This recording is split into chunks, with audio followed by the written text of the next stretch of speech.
झूठा तत्वदर्शी संत ने अपनी पुस्तक ज्ञान गंगा की पेज नंबर 181 में लिखा है।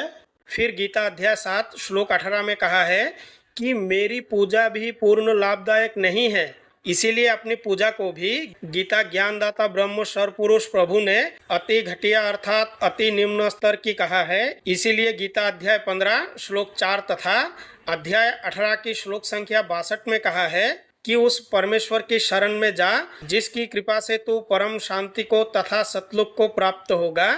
यहाँ जाने के बाद साधक का पुनर्जन्म नहीं होता, अर्थात अनादि मोक्ष पूर्ण मोक्ष प्राप्त हो जाता है। तथा गीता ज्ञानदाता प्रभु सर्वपुरुष ब्रह्म कह रहा है कि मैं भी उसी आदि पुरुष परमेश्वर की शरण में हूँ।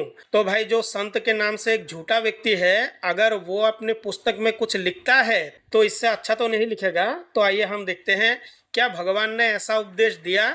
यह है अध्याय 7 की श्लोक संख्या 18। उदारः सर्व एवैते ज्ञानी त्वामेव मे मतम अस्तित्वः सहि मुक्तात्मा मामेवा नुत्तमाम गतिम।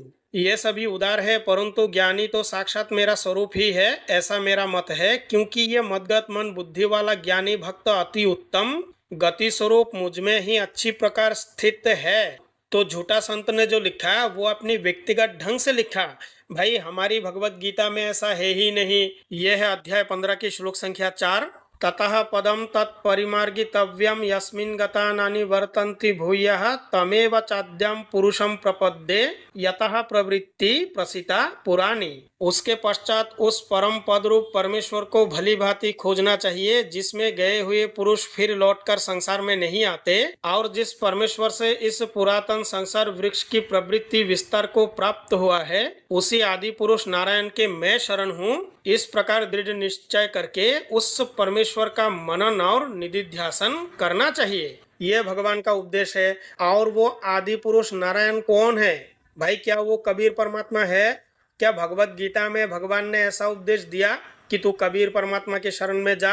आइए 18 की श्लोक संख्या 62 को देख लेते हैं। तमेव शरणं गच्छ सर्वभावेन भारत तत्प्रसादात् परम शांतिम स्थानम प्राप्स्यसि शाश्वतम। हे भारत, तू सब प्रकार से उस परमेश्वर की ही शरण में जा।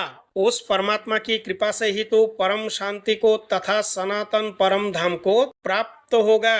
तो यहाँ सतलोक कहाँ है? क्या हमारी भगवत गीता में सतलोक का वर्णन है? भाई, झूठा तत्वदर्शी संत को कहाँ से सतलोक मिला कि भगवत गीता में भगवान ने ऐसा उपदेश दिया कि तू उस परमेश्वर की शरण में जा, और वो है कबीर परमात्मा। आज तक रामपाल जी ने जितना भी जो कुछ लिखा है ना, ये सब के सब सनातन धर्म के विपरीत ही लिखा है, क्योंकि रामपाल जी सनातन धर्म विरोधी है। अगर सनातन धर्म के समर्थक होते तो भाई उनको हमारे शास्त्रों में कबीर परमात्मा मिलता ही नहीं। तो बंधुओं, वीडियो को लाइक करें, शेयर करें और हमारे चैनल को जरूर सब्सक्राइब करें।